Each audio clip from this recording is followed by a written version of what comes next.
بسم اللہ الرحمن الرحیم۔ السلام علیکم ناظرین کرام، ایک بات بڑی واضح ہے، حکومت کی طرف سے بار بار پی ٹی آئی کو مذاکرات کی بھی دعوت دی جاتی ہے اور ان سے کہا جاتا ہے کہ میثاق استحکام پاکستان بھی کریں۔ دوسری طرف مسلسل لوگوں کو سزائیں ہو رہی ہیں۔ قومی اسمبلی سینٹ میں قائد حزب اختلاف اور وہ جو پارلیمانی لیڈر ہیں پی ٹی آئی کی زرتاج گل، پھر پنجاب میں قائد حزب اختلاف احمد بچڑ، اسی طرح احمد چٹھا جو ہے حامد ناصر چٹھا کے صاحبزادے اور دیگر لوگ جو ہیں ڈسکوالیفائی ہو رہے ہیں، سیٹیں خالی ہو گئی ہیں۔ اب وہ چھپے پھر رہے ہیں، انہیں کہیں سے کوئی ریلیف نہیں مل رہا اور وہ سمجھتے ہیں کہ ہم اگر ہائی کورٹ میں جائیں تو شاید ہماری ضمانت ہو جائے، لیکن کوئی وہاں بھی پیش نہیں ہوتا، پیش ہوئے بغیر ضمانت مانگتے ہیں، ان کی ضمانتیں نہیں ہو رہی اور وہ چھپے پھر رہے ہیں۔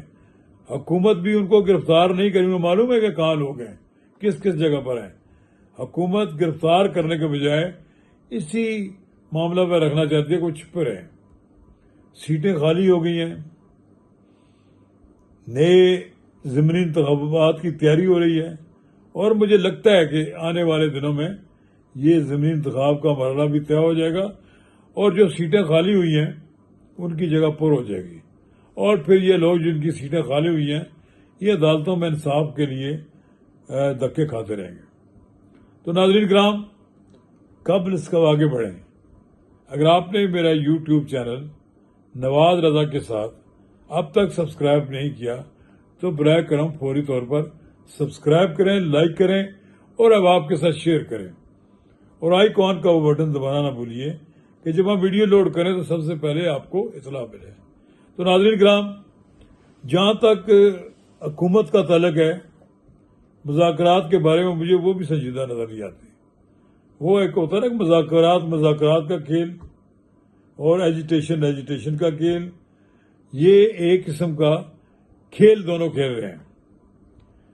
یہ حکومت کی طرف سے کبھی کہہ دیا جاتا ہے آئے ہمارے ساتھ مذاکرات کریں، بھائی وہ آپ کے ساتھ کس بات پر مذاکرات کریں؟ آپ نے ان کی ساری لیڈرشپ کو تو ڈسکوالیفائی ہو گئی ہے۔ جب آپ ان کو کوئی ریلیف ہی نہیں لینے دے رہے، کہیں سے عدلیہ سے بھی کوئی ریلیف نہیں مل رہا، کہیں اور سے بھی ان کو انصاف کی کوئی توقع نہیں ہے، تو پھر آپ سے وہ کیا مذاکرات کریں؟ ان کے ساتھ بھی ایک مذاق بن رہے ہیں۔ اور پھر میرا خیال یہ ہے کہ پی ٹی آئی والوں لوگوں کا مذاکرات کی طرف نہیں جانا چاہیے۔ جو بات مانگتے ہیں پی ٹی آئی کے سربراہ سے، سابق سربراہ سے، بانی سربراہ سے، جو کچھ اسٹیبلشمنٹ مانگتی ہے اس پہ بات کر لیں۔ حکومت کیا آپ کو دے گی؟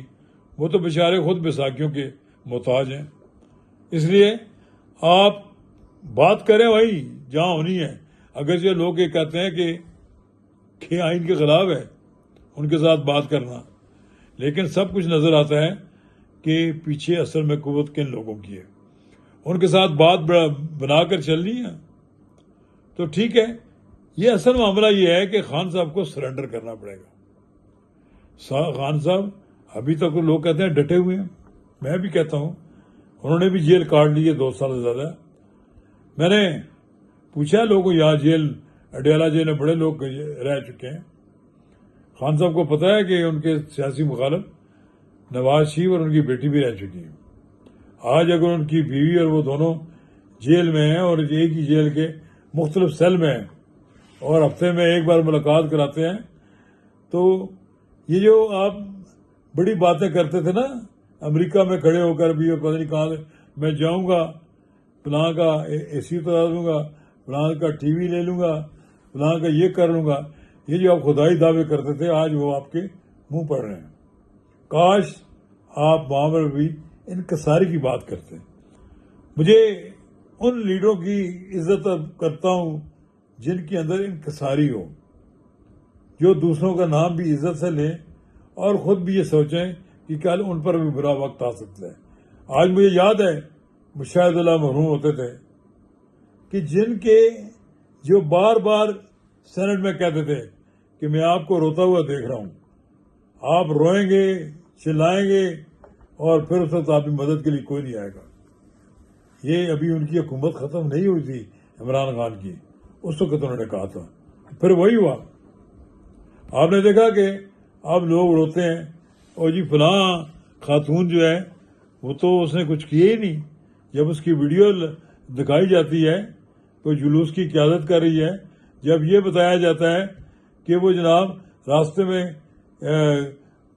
گفتگو کرتے ہوئے کہتی ہے کہ ہم جناب وہاں پر جا رہے ہیں اور حملہ کریں گے، توڑ پھوڑ کریں گے، یہ ساری چیزیں ریکارڈ پر موجود ہیں، اور پتہ نہیں کس کے کہنے پر یہ سارا کچھ ہوا، اور میرا خیال ہے جس کے کہنے پر ہوا اب اس کی باری بھی آنے والی ہے، وہ بھی اب سزا کے عمل سے گزرنے والا ہے۔ لیکن اب بھی وقت ہے کہ اس سے پہلے کہ دروازے بند کر دیں یہ لوگ، یہ راولپنڈی والے دروازے بند کر دیں اور کوئی بات سننے کے لیے تیار نہ ہو، اور اڈیالہ جیل کے اندر چیخو پکار ہو کہ ہمیں کسی طرح باہر آنے دو، تو پھر بڑی مشکلات پیدا ہو جائیں گی۔ اس کے لیے بڑا ضروری یہ ہے کہ تھوڑا سا آپ بھی اپنے رویے میں تبدیلی کریں، اور اس تبدیلی کے نتیجے میں ہی آپ اپنے آپ کو باہر نکال سکیں گے۔ تو خان صاحب، ہماری تو آپ کے ساتھ کوئی، چونکہ اب سلام دعا نہیں ہے، مدت ہوئی ہے آپ کے ساتھ سلام دعا تھی، اگر کاش کہ میں وہاں ملنے کے لیے جاتا، میں تو آپ کو یہی کہتا، بہت ہوگی، انف از انف، آپ نے 2 سال جیل کاٹ لی، آپ کا نام بھی شہیدوں میں داخل ہو گیا، آپ بھی شہید سیاست ہیں، آپ نے بڑا کام کیا کہ اپنے آپ کو ثابت کیا کہ آپ جیل کاٹ سکتے ہیں۔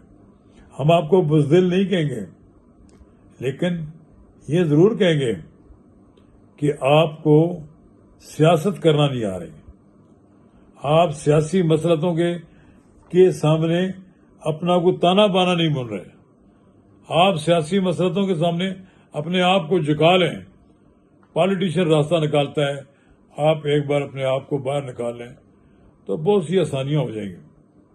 آپ یقین دہانی کرائیں کہ کل آپ منتقم مزاج نہیں ہوں گے، آپ کو یہ بھی یقین دہانی کرانی پڑے گی کہ اس سسٹم کو آپ کو قبول کرنا پڑے گا، اس سسٹم کو ڈی اسٹیبلائز نہیں کریں گے۔ اگر آپ یہ ساری باتیں نہیں کر سکیں گے، پھر یہ مذاکرات کا کھیل جو ہے یہ نہیں چلے گا، اور اسی طرح آپ کو پریشان کیے رکھیں گے، وہ کہیں گے کبھی ہم آپ کو مذاکرات کریں، اور پھر استحکام پاکستان، میثاق استحکام پاکستان، اس کی بات بھی کرتے ہیں۔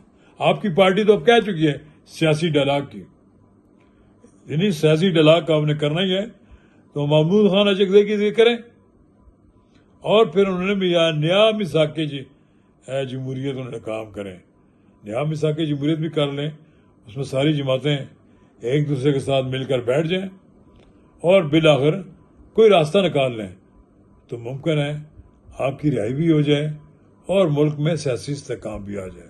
شکریہ۔